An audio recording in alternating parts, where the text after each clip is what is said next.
All right, YouTube. Had to delete a video that I wanted to upload that was actually a good drive. Unfortunately, um, I am testing out different locations for this microphone that I have rather than I haven't invested in a new microphone yet. So um, I keep trying to have the one that I've had try to make it work. I noticed a commenter mentioned that like the quality of the video wasn't, or the quality of the audio wasn't great. Um, I don't disagree because when I listen to the video, I think what I noted, and it's interesting because when I record it and listen back on my iPhone, which is how I'm shooting these videos, by and large it's been fine. But then when I upload it, uh, I did notice that I don't want to say it distorts the audio a little bit, but it becomes a little bit more pronounced when I'm hitting like these gaps, right? These roads, and I love Missouri, but admittedly, like these roads, these concrete roads, you go through these frost cycles, right? So in the wintertime, plows come through, these roads get torn up. So then you end up with tons of potholes and everything. And then all summer long, they come through to patch up the roads. And like fall will come, and when fall comes, the roads will be really nice and enjoyable. Uh, but then winter hits and we start the cycle all over again. So, needless to say, anytime I hit these kind of bumps and lanes and things that pop up in the road, it the noise kind of resonates in the car. It's really not too bad to me when I'm driving and I'm just doing my thing. Uh, but I did notice that the way this microphone works is it it reduces a lot of the road noise, which is a good thing. I would think for viewing purposes, but then at the same time, those bumps seem to get amplified, and it makes it sound a lot worse than it is. And I could imagine it might even be a little annoying as a viewer. So I welcome any comments. Um, I had to completely delete the other video because I tried placing the mic up here. That uh, that was horrible because I mean it was picking up like the rattling, like very. I don't even hear the vibrations, but apparently it vibrates enough that when the mic was up here, you could hear the little vibrations that happen with the phone holder and everything. So uh, please leave comments if you listen to a video and you're like, hey, the audio sounds good there. Otherwise, if it becomes worth it and enough people are watching the videos, maybe I'll invest some money to get just a mic, like a higher quality mic that does a better job of amplifying the voice, allowing you guys to hear road noise, but not in a distorted way that hurts your desire to continue watching the video. Let's put it that way. This is a test that we're doing to effectively a viewer suggested it. Uh, they happen to live in the area. I've already tested it one time. I didn't post that video because frankly there was uh, nothing really wrong with it. Um, it handled it just perfectly.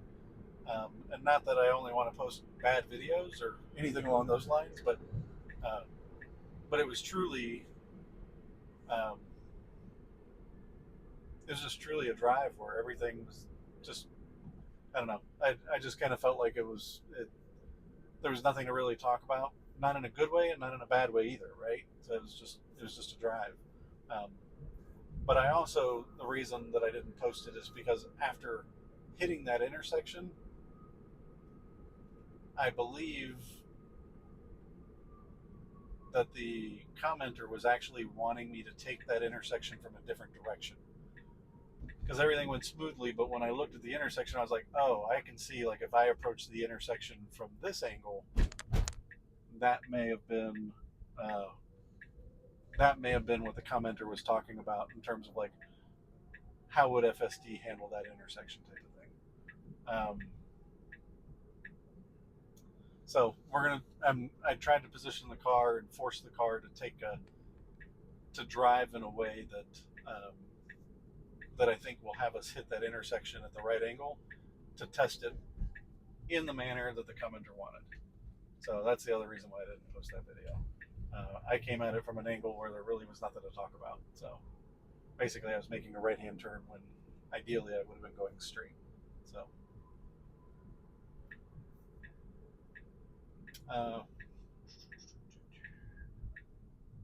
so far, so good on this drive. You notice we started off at an elementary school. That was a little random. It kind of reacted and then caught itself, and at the same time it started to accelerate. So it was like a very weird. If you were sitting in the car seat, you would have thought that was a little weird that we went like this and accelerated at the same time while we were kind of heading at the curb instead of continuing to follow the turn. So, and guys, you'll hear me say this over and over again in every single one of my videos. When I test this, I am testing it from the perspective of how far away are we from robotaxi. And my big drivers are one, this is 2020.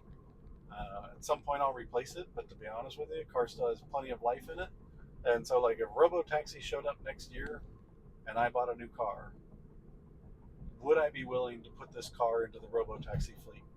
Possibly, right? Like, why the hell not? You know, see if we can make some money off of a car, and I don't have to do anything except for just put it into the fleet. That being said, I think there's still a lot of unanswered questions there in terms of like who owns the liability around the car. Right now, when you're using FSD the way I'm using FSD, I'm liable, right? Like everything that happens to this car while I'm sitting behind the wheel right now, that's on me. And me sitting here hands free with not a single hand on the wheel this entire time, like specifically doing that on purpose, because I will tell you all that I will tip, I'll generally have like a hand on the wheel when I'm driving without the camera on, but I'm doing this on purpose so that you guys can see like it legitimately does it on its own. So second reason, and I know this will sound repetitive, but this is really for the benefit of anybody new going to watch the videos. I have parents that are getting older and their mobility is starting to be impacted. If you all can help me come up with um, the right term to use in future videos so I can make this more concise, what I'm looking at is, a father that has to heavily rely on blind spot monitors and mirrors because he can't turn his head and his eyesight's not as good as it used to be. Um, you know, Similarly, there are things with my mother. She's when traffic around her is moving too quickly, it makes her very uncomfortable, and so she wants people to drive her places because she no longer has the confidence to drive herself through the city. And so these are the types of things where, in my mind, even if robotaxi never comes to pass, if I can continue to give my family the ability to get where they need to go and have some independence and not have to rely on kids to have time to drive them to the doctor or whatever that issue may be. They need to run an errand and go to the grocery store. As much as we love that time, like I know my dad, he's a super independent guy. He really believes like he wants to do it himself type of thing and doesn't want to have to rely on us for help. Um, so why not give him the tool that allows him to remain independent, right? So those are the types of things that go through my mind as to why it's so important to test this type of thing out. And I am super, super hopeful. That was not the best stop in the world. It's not picking up on stops, or I mean, it has the light, but I don't know it picked up on the lane. Anyway, Um, I really want to see this from the perspective of a robotaxi. Can this work, and can it have a nice consistent flow, get you around, um, without you feeling uncomfortable or like your life's in danger or whatever. So that's what we're looking for. So give me something concise. Help me think of a way to put that into some words that, like, that can just be like my intro on every single one of these videos, so that people just know I don't have to repeat myself. Now that was completely going the wrong way. This is wasn't going the wrong way. It was just not following the lane. Like, I don't know. Anyway, watch my other videos. That's not an unusual thing. When the lanes widen, the car really struggles with keeping the lane that it needs to go in. Even though it has the GPS data telling it where it needs to go. Sorry, I got a lot of traffic behind me, so um, just not willing to risk it. Oh, I was kind of hoping it would stay in this lane on the right side. Okay, well, unfortunately, I got traffic behind me, so although they're not pulling up, so we'll leave it. I was hoping to. This is the intersection I was hoping to test. So I may do like a little circle back and try and force it again. I want to test how it. Yeah, this is weird. What is it doing? The lane merge. Yeah. Okay. Well, if you're the viewer that asked me to kind of test that intersection, if you were coming at where that lane merges, you're 100% right. Like, that's not really normal behavior. I may. I'm gonna disengage. And we're gonna see if we can take a different angle on that again. But I'm gonna go ahead and keep the camera rolling this time. Gosh.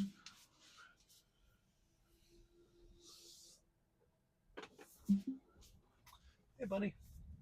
Little bunny over in the grass in case any of you saw it or didn't see it. So.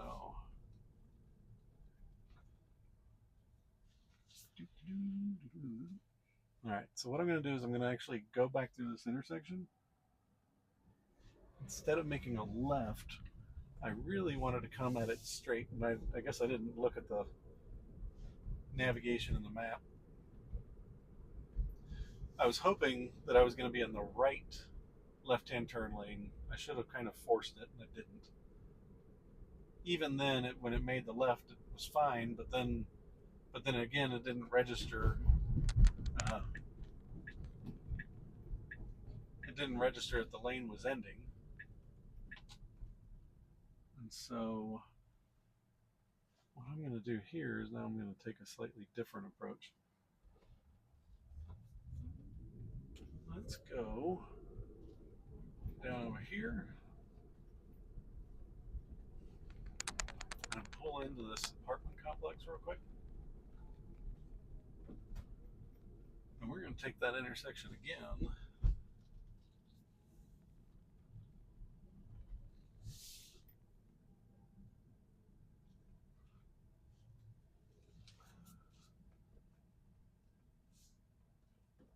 Busy. Sorry, bud. All right. So we're going to put FSD on, keeping the location the same, but now we're going to take this intersection at a different angle. Lots of hesitation here. I mean, we're already out in the road, and no cars were coming, so no reason to intervene, but it's like, all right, so we should make a right here. It's kind of not really a right, it's almost like a right in a straight. So this will put us in the lane we want to be in to see how it merges. And as you just saw a moment ago, it actually tried to get over into the lane that was ending, and then just kind of got pushed back into staying into the lane. So it was kind of odd behavior, but it didn't really put us in any kind of danger. This should put us in a position where we're in the lane that's ending, and we'll see real quickly how it handles it. So it should indicate that we want to get into the other lane. There we go. Okay. So, kind of did it. I mean, it basically just injected itself directly into the lane and turned on the blinker, even though it was already in the lane for the most part. Um, so, I don't know. I mean, there's still definitely work that needs to be done. Um, it definitely notices pedestrians, by the way, in case none of you picked up on that. We just slowed down considerably. Part of that may be because we're like right where the destination is going to be, but part of it was also, I think, because it picked up on the pedestrians, and so it tends to kind of be thoughtful. This is going to be an interesting one right here. Hold on a second. So we're going to disengage. And the reason I'm disengaging is we've got parking spot. The lanes themselves are not super marked, so let's give her a go. Let's see how it handles the auto park in a parking space where the lanes are not super well marked.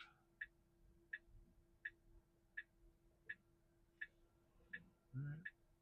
It's figuring it out. It's getting it centered.